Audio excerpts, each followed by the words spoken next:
Hi, നമ്മുടെ Kerala അലോട്ട്മെൻറ്റൊക്കെ start ചെയ്തു. അപ്പോൾ കേരള അലോട്ട്മെൻറ്റിൽ നിങ്ങൾ ശ്രദ്ധിക്കേണ്ട കുറച്ച് കാര്യങ്ങൾ പറഞ്ഞുതരാണ്. ഒന്നാമത്തെ കാര്യം, നിങ്ങൾ ഓഗസ്റ്റ് 30-ൻ്റെയും അതുപോലെ സെപ്റ്റംബർ 5-ൻ്റെയും ഇടയിലായിട്ട് നിങ്ങൾക്ക് അലോട്ട് ചെയ്തിട്ടുള്ള കോളേജിൽ മസ്റ്റായിട്ട് പോയി ജോയിൻ ചെയ്തിരിക്കണം.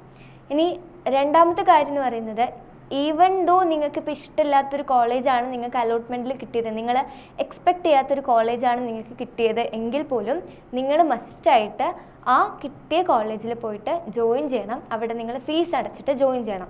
അതർവൈസ് നിങ്ങൾക്ക് സെക്കൻഡ് ആൻഡ് തേർഡ് അലോട്ട്മെൻറ്റിലൊക്കെ പങ്കെടുക്കാനുള്ള അവസരം നഷ്ടപ്പെടുന്നതായിരിക്കും. ഓക്കെ, അടുത്ത കാര്യം, നിങ്ങൾക്ക് കിട്ടിയ കോളേജിൽ പോയിട്ട് അഡ്മിഷൻ എടുക്കുന്നതിൻ്റെ മുന്നേ നമ്മുടെ എൻട്രൻസ് കമ്മീഷണർക്കുള്ള ട്യൂഷൻ ഫീസ് മസ്റ്റായിട്ടും അടച്ചിരിക്കണം. നിങ്ങൾക്ക് കിട്ടിയ കോളേജിൽ അഡ്മിഷൻ എടുക്കാൻ പോകുന്ന സമയത്ത് നിങ്ങൾക്ക് ഓൾറെഡി ഒരു മെയിൽ വന്നിട്ടുണ്ടാകും, എന്തൊക്കെ കാര്യങ്ങളാണ് കൊണ്ടുപോകേണ്ടത്, അഡ്മിഷൻ എടുക്കാൻ പോകുന്ന സമയത്ത് കൊണ്ടുപോകേണ്ട ഡോക്യുമെൻറ്റ്സ് ഒക്കെ പറഞ്ഞുകൊണ്ട്. അപ്പോൾ ആ ഡോക്യുമെൻറ്റ്സ് എല്ലാം അതിൻ്റെ ഒറിജിനൽ കോപ്പിയായിട്ട് നിങ്ങൾ പോകണം. നിങ്ങൾ ഈ ഒറിജിനൽ കോപ്പിയൊക്കെ കോളേജ് അധികൃതർ വാങ്ങി വെക്കണതായിരിക്കും. നമുക്കിതുവരെ കിട്ടിയൊരു ഇൻഫർമേഷൻ വെച്ച് നോക്കുകയാണെങ്കിൽ സെപ്റ്റംബർ 5-ാം തീയതിയുടെ സമയത്ത് നമ്മുടെ ഓൾ ഇന്ത്യയുടെ സെക്കൻഡ് അലോട്ട്മെൻറ്റും സെപ്റ്റംബർ 11-ാം തീയതി ആകുമ്പോഴേക്ക് കേരളയുടെ സെക്കൻഡ് അലോട്ട്മെൻറ്റും സ്റ്റാർട്ട് ചെയ്യുന്നതായിരിക്കും. ചെറിയ എന്തെങ്കിലും ചേഞ്ചസ് മേ ബി വരുമായിരിക്കും. അപ്പോൾ എനിവേ ആ എക്സാക്ട് ഡേറ്റിൽ തന്നെ വരുമെന്ന് നമ്മൾ എക്സ്പെക്റ്റ് ചെയ്യാണ്.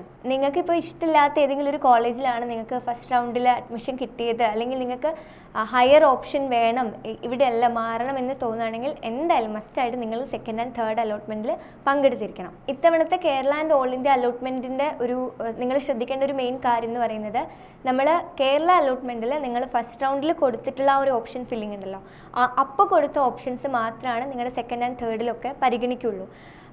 അതായത് നിങ്ങൾക്ക് വേണമെങ്കിൽ ആ കൊടുത്ത ഓപ്ഷൻസിൻ്റെ ഓർഡർ, ലൈക്ക് പ്രയോറിറ്റി ഓർഡർ നിങ്ങൾക്ക് മാറ്റാവുന്നതാണ്. പക്ഷേ പുതിയ ഓപ്ഷൻസ് നിങ്ങൾക്ക് ആഡ് ചെയ്യാൻ പറ്റില്ല.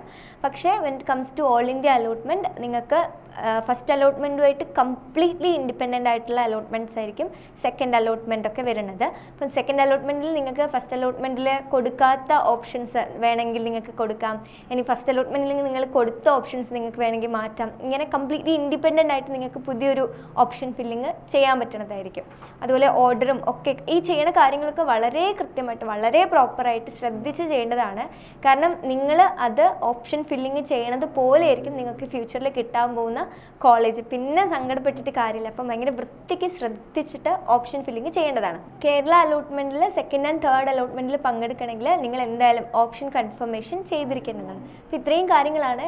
നിങ്ങൾക്ക് ചിലപ്പോൾ അറിയുന്ന കാര്യങ്ങളായിരിക്കും, എങ്കിൽ കൂടെ ഇതിലാരും ഒന്നും മിസ്സാക്കരുത്. എല്ലാവരും ഇതിനെക്കുറിച്ചൊക്കെ അറിഞ്ഞിട്ടാണ് ഓപ്ഷൻ ഫില്ല് ചെയ്യുന്നത്, അലോട്ട്മെൻറ്റിലൊക്കെ പങ്കെടുക്കുന്നത് എന്ന് ഉറപ്പുവരുത്താൻ വേണ്ടിയിട്ടാണ് പറഞ്ഞു തരുന്നത്. അപ്പോൾ നല്ല കോളേജസ് നിങ്ങൾക്ക് അഡ്മിഷൻ കിട്ടട്ടെ, നന്നായിട്ട് MBBS ഒക്കെ പഠിക്കാൻ പറ്റട്ടെ. All the best.